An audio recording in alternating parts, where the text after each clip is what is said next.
Aujourd'hui, dans Madrid Sport, on va analyser en profondeur un dossier qui pourrait devenir l'un des feuilletons majeurs du mercato 2026, l'avenir de Bidomzo. Le gardien ukrainien, longtemps considéré comme l'un des remplaçants les plus fiables d'Europe, se retrouve à un moment charnière de sa carrière. À 27 ans, il entre dans l'âge où un portier doit être titulaire pour atteindre son plein potentiel. Mais devant lui se dresse toujours un monument, l'un des meilleurs gardiens du monde depuis plusieurs saisons. Alors la question est simple. L'Unin doit-il partir? Et surtout, le Real Madrid doit-il le laisser partir? Pour comprendre cette situation, il faut revenir quelques années en arrière. Quand l'Unin arrive au Real Madrid en 2018, il est présenté comme un gardien d'avenir, un pari sur le long terme. Son talent est indiscutable, sa lecture du jeu impressionne déjà, et ses qualités physiques correspondent parfaitement au profil moderne du gardien européen. Pourtant, sa progression a été freinée par plusieurs prêts et par la concurrence interne. Mais tout bascule lors de la saison 2023-2024. Courtois se blesse gravement et l'Unin devient titulaire dans une période extrêmement délicate. Beaucoup s'attendèrent à voir le Real Madrid recruter un gardien d'urgence, mais le club décide de lui faire confiance. Résultat, l'Unin réalise une saison exceptionnelle, notamment en Ligue des Champions, où ses performances lors des tirs au but marquent les esprits. Ce moment change totalement la perception du joueur.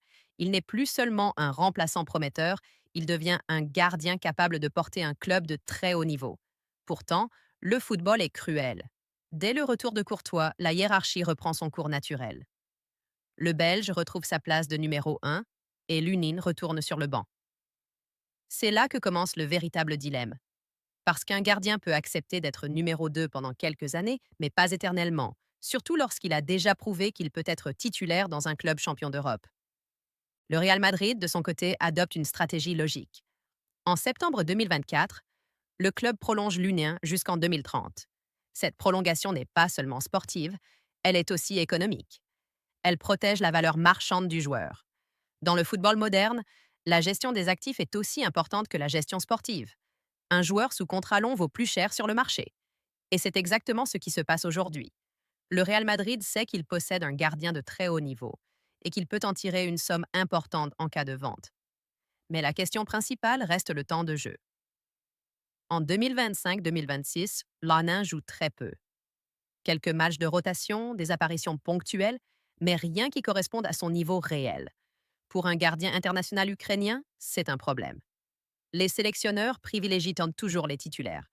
Si l'Union veut rester numéro 1 avec l'Ukraine, il doit jouer régulièrement. Et cela change complètement la dynamique du dossier. C'est pour cela que plusieurs clubs européens suivent la situation avec attention. En Premier League, des équipes comme UE recherchent de la stabilité au poste de gardien.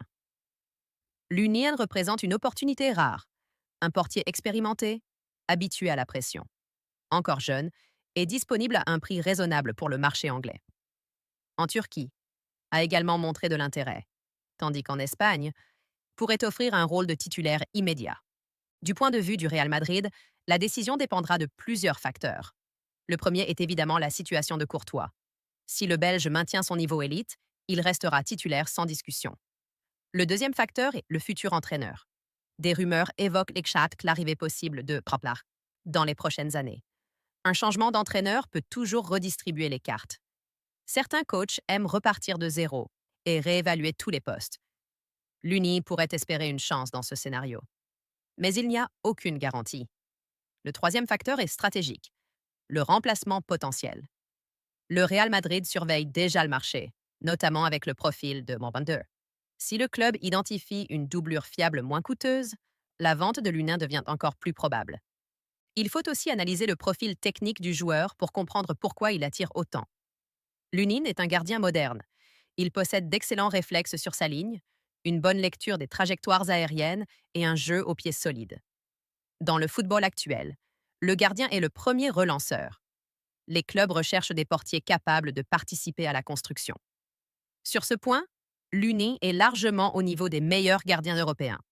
Sa marge de progression existe encore, notamment dans la gestion des centres et la communication défensive, mais son potentiel reste énorme. Un autre élément important est la psychologie.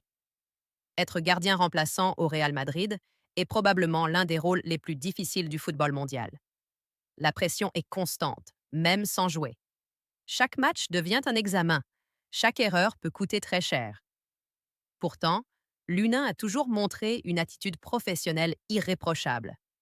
Cette mentalité plaît énormément aux dirigeants madrilènes. C'est aussi pour cela que le club ne le poussera jamais dehors. Si départ il y a, il se fera dans le respect mutuel. Regardons maintenant les scénarios possibles pour l'été 2026. Premier scénario, Lunin reste. Cela signifie qu'il accepte encore une saison comme numéro 2, probablement avec plus de rotation. Ce scénario est possible si aucune offre majeure n'arrive ou si le joueur veut attendre une opportunité interne.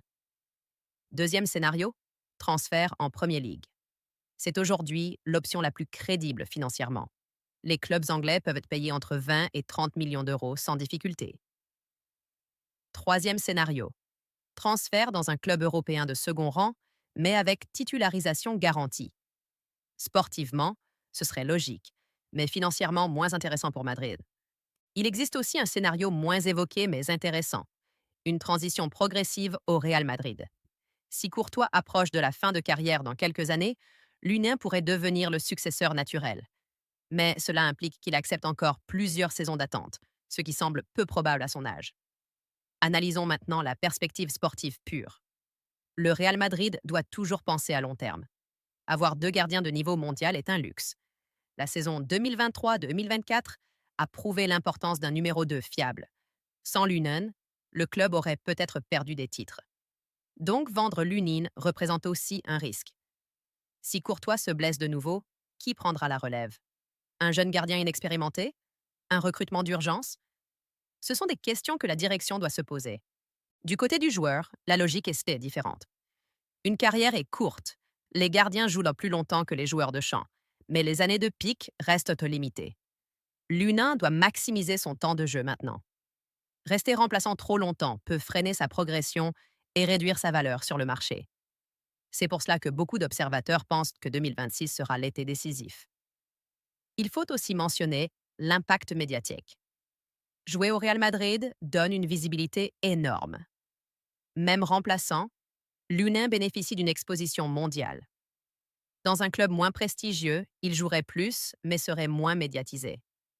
C'est un dilemme classique pour les joueurs de haut niveau. Revenons sur certains matchs récents pour illustrer son niveau. Lors de la rencontre de Ligue des Champions contre Atis, Tam, malgré la défaite, il a montré de bonnes qualités dans les duels. Et même lors d'un classico tendu contre.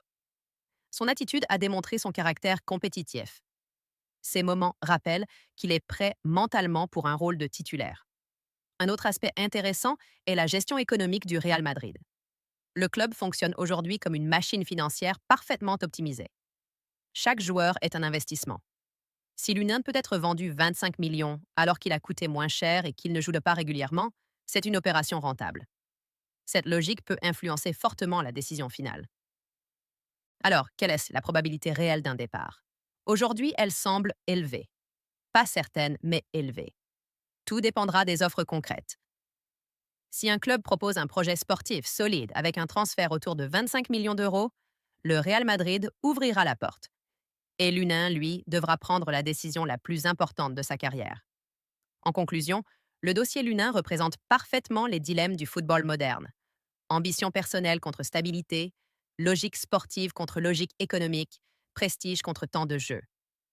Peu importe la décision finale, une chose est sûre, André Lunin a déjà prouvé qu'il avait le niveau pour être titulaire dans un grand club européen.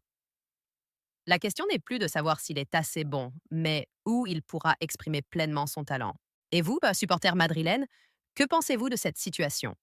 Faut-il garder Lunin comme assurance de luxe derrière Courtois ou accepter une vente intelligente pour préparer l'avenir? Le débat est ouvert et l'été 2026 pourrait bien apporter la réponse. Si vous avez aimé cette analyse complète, n'oubliez pas de vous abonner à Madrid Sport, de liker la vidéo et d'activer la cloche pour ne rien manquer de l'actualité du Real Madrid. Parce qu'ici, on ne parle pas seulement de football, on analyse le football.